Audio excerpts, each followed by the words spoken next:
Hello everyone, welcome back to my channel, and as promised in my last video, we are here making a video on Minato. Now, I'm going to be mainly going over all of his prominent feats and statements from both part 1 and part 2, and we will cover both base and KCM2 Minato, as well as a little bit of Sage Mode Minato as well. So yeah, enough chit chat, let's just jump straight into it. Now, the first thing that needs to be noted about Minato is the absolute insane amount of hype he gets all throughout part 1. Literally, the very first page of Naruto is Kishimoto hyping him up as the champion of Konoha, and how he defeated the Nine-Tails Fox Spirit, who could level mountains with the swing of his tails and cause tsunamis and landslides. Later on in the series, we are then introduced to Orochimaru, one of the legendary Sannin, and he's built up as this incredibly powerful being that even fear hacks Kakashi so bad that he feels like he needs to train to combat him. And we even see the third Hokage say that he isn't confident that he can actually beat him. And despite all of this is then followed up with the implication that Minato could defeat Orochimaru. Statements from Jiraiya, who is another of the Sannin, even come in essentially calling Minato the GOAT, how no one can compare to him, how he's a one-of-a-kind talent, and there's never been a shinobi like him. So even in the beginning of the story, it's made very clear that Minato is a special shinobi, and someone who is a one-of-a-kind.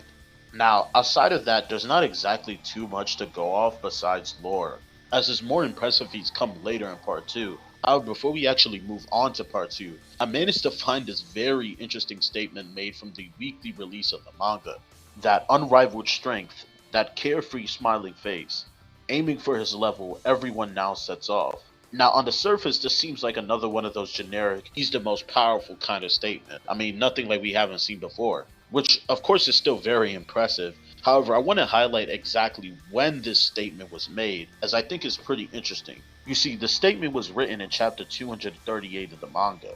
Now, in case you don't know, this is actually the final chapter of part 1, and in it, pain is revealed as well as the entire Akatsuki. Now, Kishimoto could have chosen any other time to write this statement. However, he specifically chose the exact same time which the Akatsuki are shown, which is a very sneaky and indirect way of saying that none of the Akatsuki are actually on Minato's level, which is definitely consistent with what we see later on in the series. However, it's still insane to think that in the same chapter that Kishimoto is revealing presumably the villains of Shippuden, he's essentially saying that Minato is still the strongest around.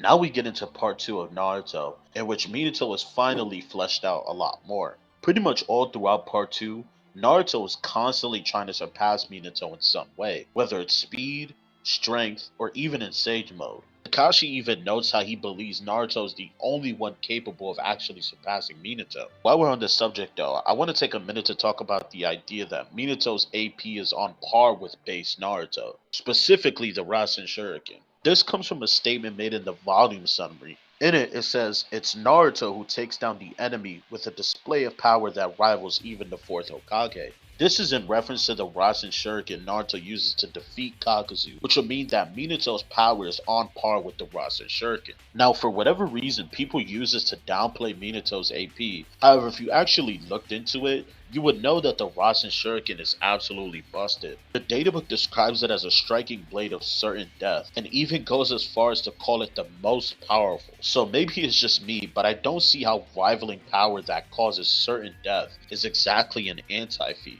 Also, this comes from Databook 3, which covers up to chapter 402 of the manga. And this databook also has other jutsus, such as the Odama Rasengan, which can carve away a mountain, and even Kirin, which can vanquish the enemy in a flash, meaning that Minato's little basic Rasengan would scale above all those incredibly powerful jutsu. So yeah, Minato's AP is definitely cracked, and its scaling to the Rasen Shuriken is not at all an anti-feat. If anything, it just upscales Minato.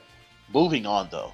After it's revealed that Madara, aka Obito, was the one behind the Nine-Tails attack 16 years ago, we then learned that not only did Minato defeat the Nine-Tails, but he had also had a secret battle with Obito and won. We would finally see this battle take place in chapter 502 of the manga. Minato would go on to win the battle of speed and defeat Obito, which leads to Obito having to retreat, of course.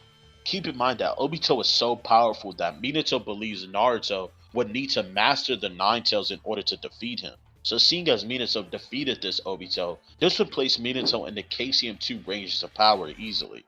I go more in depth on how powerful Obito is in a separate video, so make sure to go check that out if you want to truly understand how impressive this feat is. This event would go on to give Minato legendary status and showcase to us the viewers finally the true power of the 4th Hokage. Naruto, after witnessing these events, was set out to finally achieve the task set by his father, and this would eventually lead him to conflict with the 4th Hokage. Now I want to take this time to debunk a common misconception, and that is the idea that Minato is equal to both KCM1 Naruto and or the 4th Raikage in speed. As for the Raikage, this comes from a statement made in the 4th data book, and it says that the 4th Raikage boasts a speed not inferior to the Yellow Flash.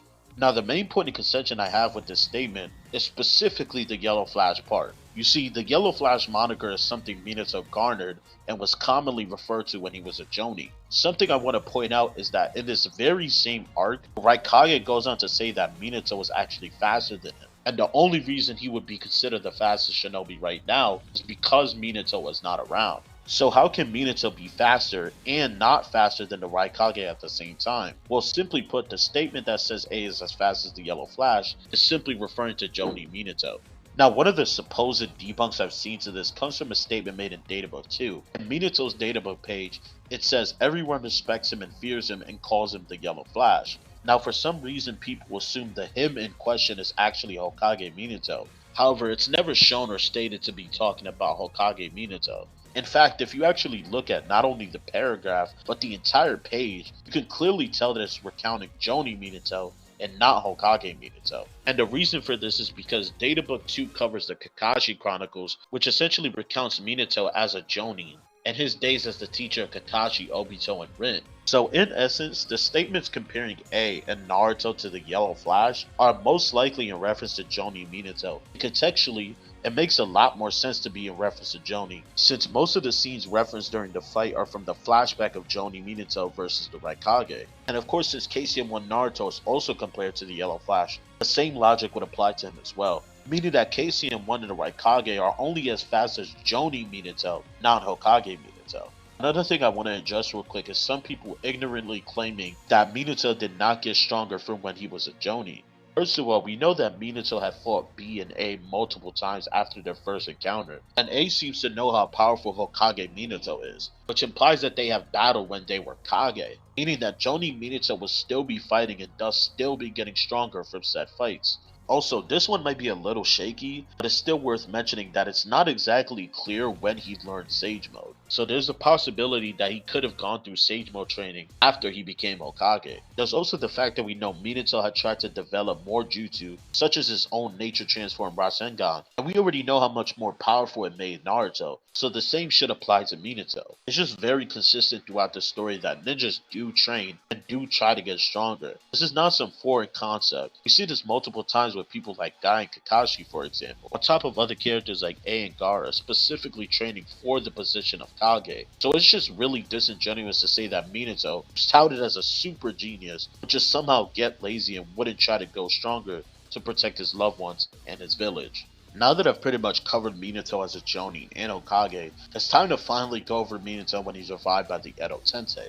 In chapter 631, aka the Minato Glaze chapter, Minato finally meets with Naruto face to face in physical form, and then we get an almost ridiculous amount of Minato hype. First, we see Minato arrive to the battlefield before all the Hokage, then he teleports away a 10 Tails Biju Bomb, then he sets up multiple FTG Kunai along the battlefield, then finally the other Hokage arrive, two of which compliment how fast he is. And as if all of that wasn't enough, we then find out he can access the very same Kurama Chakra mode that Naruto can, despite having never used it. I mean, if that isn't an agenda being pushed, I don't know what is. However, unfortunately after this moment, Minato would go on kind of a losing streak, to be honest. After learning that Obito was the man behind the Nine Tails incident, and how he failed to realize this, Minato enters this sort of saddened or depressed state, as the databook calls it, and for a good couple of chapters he's virtually useless, if I'm being completely honest. That is until Naruto finally manages to talk him out of this state, and he finally realizes it wasn't his fault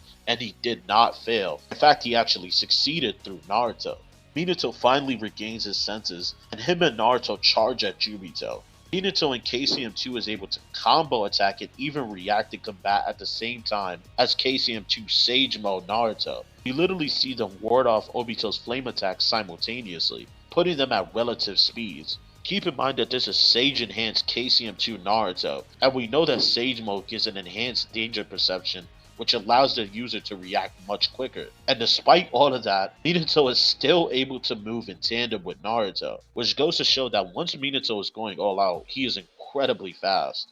Unfortunately, since Sasuke is the second main character of the show, Minato would go on to take a backseat. However, that showing of his with KCM2 Seizumo Naruto is pretty much all we need to know how strong Minato truly is. Now, Minato does have a couple feats after this, but honestly a lot of them are overhyped. And at this point in Naruto's lifespan, I think a lot of people understand why they aren't actually feats, so I'm not going to waste my time covering them. However, Minato does have one feat in Sage Mode, and it's pretty easy to miss. However, I still think it's worthy of going over. You see that when Obito was walking over to Madara, presumably to give Madara his Rinnegan back, Kakashi, Gar, and Minato try to stop him. And if you pay close attention, you see that Minato actually manages to outspeed Kakashi's Kamui before Kakashi could Kamui weight Obito for Madara. This is obviously pretty impressive, as we know Kakashi is able to Kamui the likes of Killer Bee and can even Kamui KCM2 mid-attack. Unfortunately, since Minato's Sage Mode only lasted one attack, really don't get to see him use it much outside of that. However, it's still an impressive feat nonetheless, and it goes to show that no matter what form Minato is in, he's still easily one of the fastest characters in the entire series.